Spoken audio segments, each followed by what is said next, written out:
And also at a very young age, no specialist or no sort of serious religious sort of study or religious practice. But instinctively, as a human boy, huh? Get that out of the way so people can see you. Oh yes, yes. Good. Thank you. Thank you. So I think quite rare such such case. So therefore, I use him as my hero. Like that. I'm trying to understand what makes a hero. Is it someone who overcomes an obstacle? Is it someone who takes action? Is it someone who shows inner strength? What makes someone a hero? Now here, you see, under difficult circumstances, he kept, he never sort of say, let develop anger, hatred. I think if, you see, his sort of experience, if it happened to me, I think I may cry, complain, and express anger, I think. So therefore, I really appreciate, you see, also he is not dull. If someone done well, then maybe, you see, without much feeling, such things may happen. But he, you see, as I mentioned earlier, you see, after that instance, you see, he carried his study and eventually built a very happy family. So very normal human being. But at the same time, it's immensely difficult. You see, lost eyesight. I think my eye also uses some cataract. Oh, sometimes some English words are difficult to pronounce. So that illness, you see, happened. So then reading is one day a little bit sort of difficult, one day a little bit sort of easier. So finally I went for the surgery. So even a little bit sort of difficult to read, feel uncomfortable. So then completely lost eyesight. Really, really terrible. So there's a sufficient reason, feel frustration, anger. That also is not sort of natural.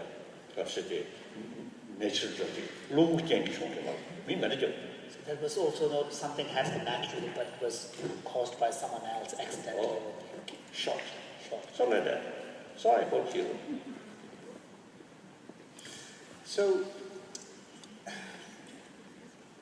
you talked about the 20th century and the 21st century.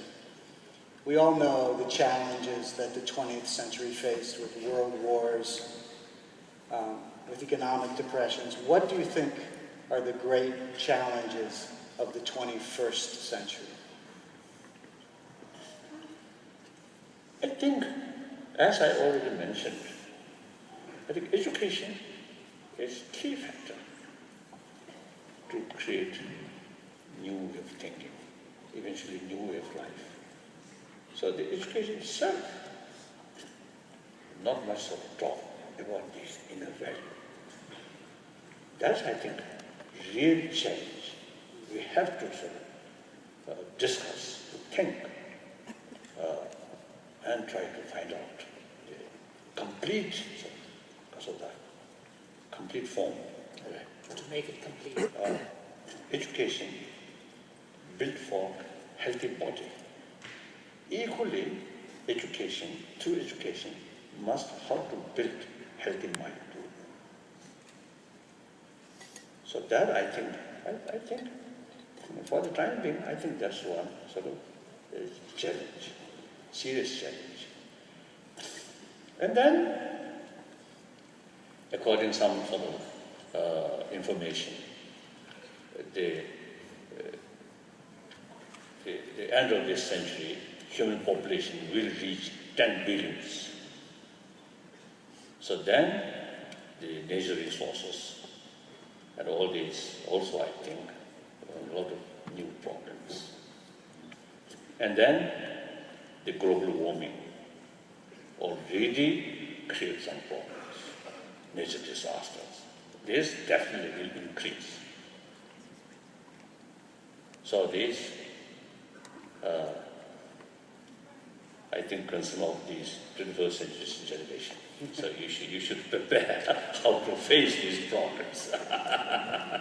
So these, some cases beyond our control. And some extent, you say, our way of life and existing economy system. Look, you see, usually people say more cars. So that's indication of more economic development. But then eventually 10 billion human beings, 10 billion cars, impossible. I always tell you, India's the economy, existing sort of economy system may not be sustainable. So global level also, you see, we have to think American lifestyle, I think not necessarily sustainable. I think we have to think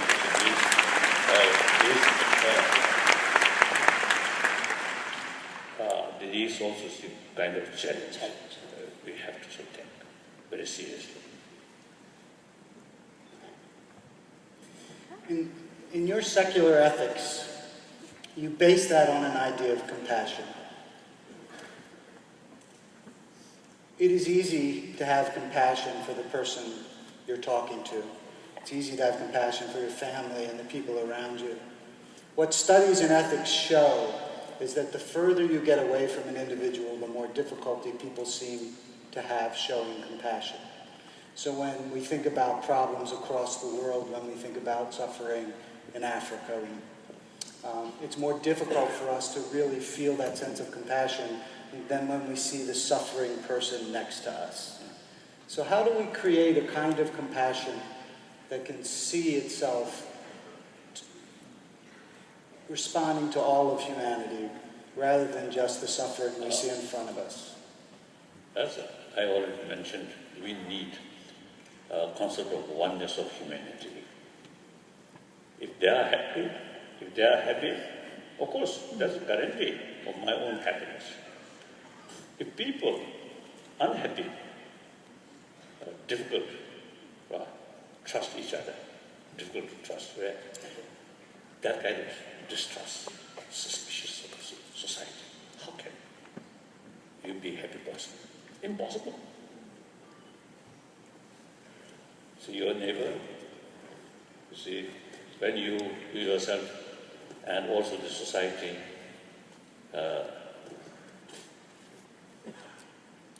too much sort of competitive sort of feeling. Competition, there are also, you see, the variety, I think different kind of competition, sense of competition. If we sort of precise, more mental level, emotional level, there are differences. There are many different kind of sort of competition. But generally, too much sort of competition, sense of competition. That easily develop jealousy. Jealousy develop distrust. So then, your neighbor, look this neighbor, you feel some suspicion, distrust. Look here, also distrust. Look here, also. And then, how can that family be happy? Happy sort of society, sort of happy family. Because of the very basis where you live, full of distrust. How can? So these things, I think, use common sense like that.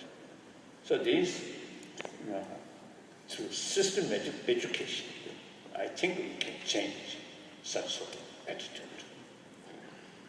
So that's why I'm stressing the importance of education about secular ethics. We already sort of discussed with my the scientist, friend of scientist. We already do work in some kind of sort of draft curriculum, strictly based on secular, so that curriculum can include in secular education field. So there are a lot of these one way academic subject about mind, about emotion. What's the contradictory sort of situation among different emotions? Firstly, educate these things. Then, gradually, you see that some emotions are very bad for our health. Not only peace of mind, but also very bad for our health.